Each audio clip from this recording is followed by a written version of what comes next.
자, 윤 전 총장이요. 본격 등판 전에 여야를 가리지 않고 윤 전 총장을 때리는 인물들이 있죠. 특히 여권에서는 추미애 전 장관이 연일 윤 전 총장에 대한 비판의 목소리를 내고 있습니다. 대통령 선거가 그렇게 엿장수 마음대로 되는 선거는 아니에요. 정치 무대에 나와서 검찰에서 하든 그대로 생각하고 하지 않나. 대단히 위험하다. 그래서 검증을 하나도 안 하고 언론이 꽃가마 태워줘가지고 후루룩 바람 일으켜가지고 만약에 국민을 속이고 돼버린다면 저는 박근혜보다 더 위험하다라고 생각해요.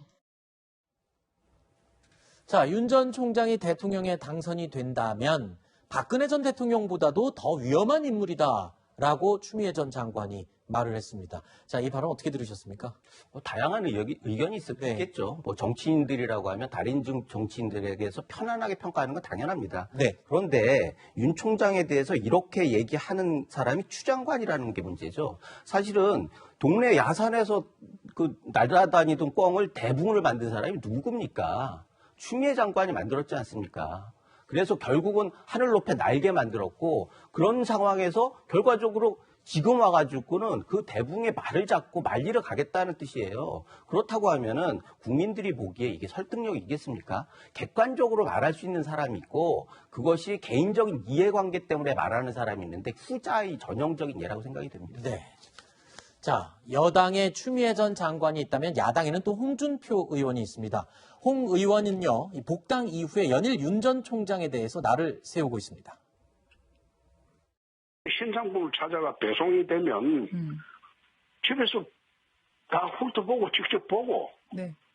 검집이 있으면 반품을 하잖아요. 국민적 검증 과정을 통과하고 또 검찰 사무만 하신 분이 검찰 사무는 대통령 직무의 1%도 안 돼요. 그럼 모든 국정을 전부 아우르고 통치할 수 있는 그런 자질과 능력을 갖췄냐. 그거는 또다시 검증 과정을 또 거칩니다. 자, 윤 전 총장에 대해서 공세를 이어가는 홍준표 의원을 대신 저격한 인물이 있습니다. 바로 원희룡 제주지사인데요. 원 지사는 홍준표 의원에게 윤석열 전 총장이 타격을 입으면 홍 의원 자신에게 이익이 온다. 이런 생각. 이거는 착각이다. 라면서 홍 의원을 저격을 했습니다.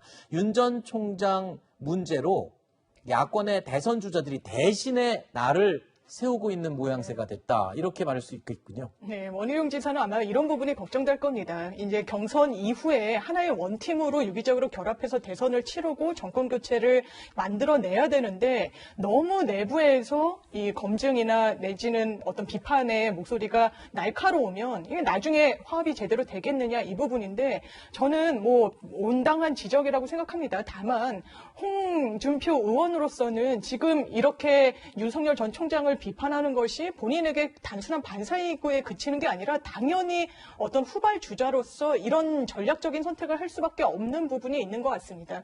일단 윤석열 전 총장의 지지율이 훨씬 앞서고 있고 홍 전 대표 같은 경우에는 국민의힘에 복당한 지가 얼마 되지도 않았고 지지율 면에서 따라잡아야 되는 상황이라면 어떤 객관적으로 노출된 의혹이나 이런 부분에 대해서는 당연히 이런 검증의 목소리를 높일 수밖에 없다고 생각합니다. 알겠습니다.